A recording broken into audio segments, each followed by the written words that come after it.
जो हिजबुल्लाह का chief Hassan Nasrallah मारा गया है, इस पूरे ऑपरेशन का नाम दिया गया था न्यू ऑर्डर। इजराइल के ऑपरेशन का नाम था न्यू ऑर्डर, नया ऑर्डर, नया आदेश। और यह आदेश नेतन्याहू के वॉर रूम से आया, यह आदेश नेतन्याहू से आया। यह आदेश था तमाम स्ट्रेटेजिक इमारतों को ध्वस्त कर दिया जाए। यह आदेश था हसन नसरल्लाह को मार दिया जाए। यह आदेश था हसन नसरल्लाह के साथ जो तमाम कमांडर्स हैं उनको मारा जाए। सिद्धांत बने हुए हमारे साथ, हमारे सहयोगी अशोक भी हमारे साथ में है। अशोक, जैसे सिद्धांत बता रहे थे कि अब बड़ा हमला इजराइल पर भी हो सकता है, क्या बड़ा खतरा अब इजराइल पर मंडरा रहा है? मिडल ईस्ट अब किस खतरे के दौर में है? देखिए, इजराइल अपने जिस ज्योग्राफिकली अगर उसकी लोकेशन देखें तो वो तकरीबन सभी इस्लामिक कंट्री से घिरा हुआ है। और सबसे बड़ी बात यह है कि वो लगातार इस्लामिक स्टेट या फिर यूं कहें कि जो इस्लाम के नाम पर जिहाद कर रहे हैं उनके खिलाफ लड़ रहा है। या तो गाजा स्ट्रिप हो, या लेबनान हो, इराक हो, ईरान हो, यमन हो, सभी लोगों से वो लड़ रहा है। और जब आप इजराइल में होंगे तो वो साफ कहते हैं कि आपके 22 मुल्क हैं, आप एक मुल्क के पीछे क्यों पड़े हैं। तो ये उनका एक तकिया कलाम है कि एक मुल्क को आप छोड़ दें वरना इजराइल आपको चुन चुन कर मारेगा। और यही वजह है कि आईडीएफ यानी कि इजराइल के जो चीफ हैं नेतन्याहू, जो मुखिया हैं उस देश के, उन्होंने सीधे तौर पर आईडीएफ को ये ऑर्डर दे रखा है कि जिन्होंने भी आक्रमण करने की कोशिश की इजराइल पर, उसको नेस्तनाबूद कर दो। कुछ अलग फैक्ट्स हैं गौरव जो मैं आपको बताना चाहूंगा। हसन नसरुल्लाह 5 बच्चों का बाप है और उनके पिता बेरूत में सब्जी बेचने का काम करते थे और वो हाई स्कूल यानी कि हायर सेकेंडरी तक पढ़ाई लिखाई किया। उसके बाद वो इजराइल इवेशंस रेवोल्यूशन में शामिल हुआ। उसके बाद से 1982 में वो दुनिया के मोस्ट वांटेड लिस्ट में आया और इजराइल का वो मोस्ट वांटेड था, जो कि बेरूत से संगठन शुरू हुआ 1981 में, 1982 में राइट हैंड बना उस संगठन का। और उसके बाद उसने बगावत करके अपना संगठन बनाया और बेरूत के उस पूरे एक रिवोल्यूशन के बाद में एक हिजबुल्लाह संगठन खड़ा होता है, हसन नसरुल्लाह वहां से खड़ा होता है और जो आज मार दिया गया है। हमारे साथ retired major general VK Dutta ji भी हैं। वीके दत्ता जी, ये बताएं कि अब युद्ध किस मोड़ पर जाएगा? देखिए, ऐसा है कि जो इजराइल ने प्लान किया था कि हमास को खत्म करके वो मानेगा, वो कार्रवाई उन्होंने गाजा स्ट्रिप में चालू रखी। नॉर्थ से लेके गाजा सिटी और अभी रफा तक नीचे जाने के बाद अभी उन्होंने न्यूज रूम से शिवांगी भी जुड़ गई है हमारे साथ। जी दत्ता जी, अपनी बात आगे बढ़ाएं सर। हाँ, तो अभी जो गाजा का ऑपरेशन था तकरीबन लास्ट फेजेस में है और हिजबुल्लाह लगातार 8 अक्टूबर 2023 से इजराइल के ऊपर लगातार रॉकेट अटैक, ड्रोन अटैक कर रहा था। और उसके कारण 60,000 नागरिक जो इजराइल के थे उनको इवैक्यूएट करके सेफ जगह में ले जाना पड़ा साउथ में। इसके कारण नेतन्याहू साहब के ऊपर बहुत प्रेशर था कि ये जो कार्रवाई हिजबुल्लाह कर रहा है इसको खत्म किया जाए। और उसी के चरण में इन्होंने क्या किसी बड़े एक्शन का प्लान था जिसके वजह से इजराइल ने तुरंत एक्शन लिया और इतना बड़ा एक्शन लिया? शिवांगी, देखिए, साफ तौर पर 7 अक्टूबर से ही जब ये पूरी लड़ाई शुरू हुई तो लोगों को ऐसा लग रहा था कि ये इजराइल वर्सेस हमास है, लेकिन इजराइल पूरी तरह से तैयार था। उसे पता था कि हमास ही नहीं बल्कि हिजबुल्लाह से लेकर हूती विद्रोहियों तक लड़ना है।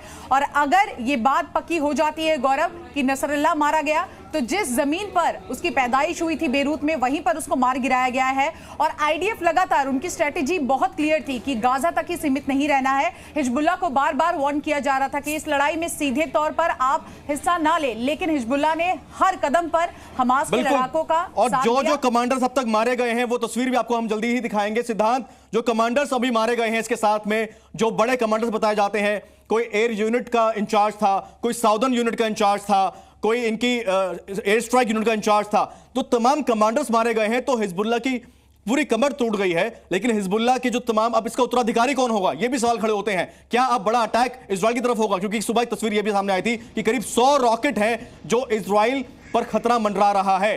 तो अब इजराइल के लिए बड़ा खतरा, हिजबुल्लाह का उत्तराधिकारी कौन और हमास अब क्या करेगा, ये बड़े सवाल हैं। सिद्धांत, देखिए, बहुत सारे सवाल हैं, डिटेल्स अवेटेड हैं कि ये पूरा जो ऑपरेशन है ये कैसे एक तरफ से प्लान किया गया, पर कहीं ना कहीं इजराइल के लिए एक बड़ा खतरा था और उस खतरे के वजह से ही इजराइल ने ये मेजर एक्शन लिया लेबनान के अंदर। और अब देखने वाली बात होगी कि क्या रिटेलिएशन होगी, क्या रिटेलिएशन हमास से होगी, क्या रिटेलिएशन हिजबुल्लाह से होगी, क्या रिटेलिएशन ईरान से होगी। तो कहीं ना कहीं वेस्ट एशिया जिसे एक युद्ध की तरफ हमने देखा कि बढ़ता चला आ रहा है कि एक बड़ा युद्ध होगा। बल्कि मैं आपको बता दूं कि कल ही रूस के विदेश मंत्री न्यूयॉर्क में उन्होंने कहा है कि वेस्ट वेस्ट एशिया एक तरफ से एक बड़े युद्ध की तरफ बढ़ रहा है और अब लगता है हिजबुल्लाह के चीफ के मारे जाने के बाद एक रिटेलिएशन हो सकता है, जिससे पूरे इस रीजन में काफी मेजर इंपैक्ट हो सकता है, जिससे भारत के लिए भी खतरा बढ़ सकता है। क्योंकि मैं आपको बता दूं कि भारत फोकस कर रहा है एक मेजर कनेक्टिविटी प्रोजेक्ट को लेकर, जिसको जो इजराइल के प्राइम मिनिस्टर नेतन्याहू ने जिक्र करा अपनी यूएनजीए स्पीच में। उसके अलावा जो भारतीय हैं वेस्ट एशिया में प्रेजेंट, उनके लिए भी खतरा है। करीब 3000 भारतीय लेबनान में है। जी, इस बीच एक बड़ी खबर आपको बता दें कि ज़ैनब नसरुल्लाह, हिजबुल्लाह चीफ की बेटी, वो भी इस एयर स्ट्राइक में मारी गई हैं। जैसे अभी अशोक बता रहे थे कि 5 बच्चे हैं हिजबुल्लाह चीफ, पूर्व हिजबुल्लाह चीफ कहें नसरुल्लाह के, उनकी बेटी भी मारी गई इस हमले में। अशोक जी गौरव, मैं आपको बता दूं कि ये आईडीएफ की तरफ से इस तरीके की घोषणा आ रही है और आपको बताएं कि इजराइल के जो विदेश मंत्रालय है उन्होंने भी ये ट्वीट कर जानकारी दी है कि मरने वालों की संख्या या फिर नाम कौन कौन से हैं। लेकिन हमें इस बात का वेट करना चाहिए कि हिजबुल्लाह की तरफ से या फिर यूं कहें कि लेबनान की तरफ से किस तरीके की कंफर्मेशन आती है। लेकिन ताबड़तोड़ हमले ये बताते हैं कि अगर उस इलाके में जो भी इंसान होगा या फिर परिंदा भी होगा तो वो बच नहीं पाएगा, जिस तरीके के अटैक इजराइल ने किया है। तो उम्मीद की जाती है कि इस बड़े भारी अटैक में बचने की चांसेस तो नहीं है, लेकिन हमें औपचारिक रूप से हिजबुल्लाह का भी इंतजार कर लेना चाहिए कि क्या वहां से किसी तरीके की कंफर्मेशन आती है। जी सिद्धांत, हमने जब देखा गाजा में किस तरह से स्ट्रेटेजिकली अटैक किया इजराइल ने, अपने तमाम सैनिक वहां पर लगाए, फिर एयर स्ट्राइक किया, फिर टैंक और बुलडोजर लेके इजरायली फोर्सेस वहां पर अंदर घुसती हैं गाजा में, उसके बाद में स्टेप डाउन करते हैं तमाम सोल्जर्स जब खुदाई शुरू हो जाती है। तो क्या अब लेबनान में भी इन्वेजन होगा? क्या लेबनान की सीमा के अंदर भी घुस जाएंगे इजराइल के फोर्सेस, कि वहां भी बुलडोजर एक्शन देखा जाएगा इजराइल की तरफ से? देखिए, ये तो वक्त ही बताएगा, पर मैं एक चीज जरूर बताना चाहता हूं कि इजराइल के जो एम्बेसडर हैं, जो राजदूत हैं, उन्होंने खास बातचीत की थी जी न्यूज से पिछले हफ्ते और कहा था कि वो हिजबुल्लाह को एक खतरा मानते हैं और अपना अटैक जारी रखेंगे जब तक हिजबुल्लाह निस्तनाबूद नहीं होता। और कहीं ना कहीं यही एक मैसेज है इजराइल की तरफ से। अगर इन्वेजन की बात आई तो इन्वेजन को सस्टेन करना एक बड़ा सवाल होगा। हमने देखा कि पिछले अक्टूबर में जब आतंकी हमला हुआ हमास ने जो किया इजराइल में, उसके बाद इजराइल ने लॉन्च करा ऑपरेशन गाजा में, और अगले महीने कुछ ही हफ्तों में 1 साल होने वाला है उस वारदात को। पर कहीं ना कहीं आज भी इजरायली हॉस्टिजेज हैं हमास के कब्जे के अंदर, और कहीं ना कहीं इजराइल के लिए अभी भी काफी एक सेफ स्टेबल एटमॉस्फेयर नहीं बना है। तो कहीं ना कहीं अगर इन्वेजन होती है तो उसके रेपरकशन इजराइल पे क्या होंगे, उसके रेपरकशन नेतन्याहू पे क्या होंगे, ये देखने वाली बात होगी। और कहीं ना कहीं हमने यूएनजीए की बात जो करी हमने, तो यूएनजीए के अंदर हमने देखा कि कैसे डिप्लोमेटिकली भी इजराइल के लिए भी मुश्किलें बढ़ रही हैं। जी सिद्धांत। जी न्यूज।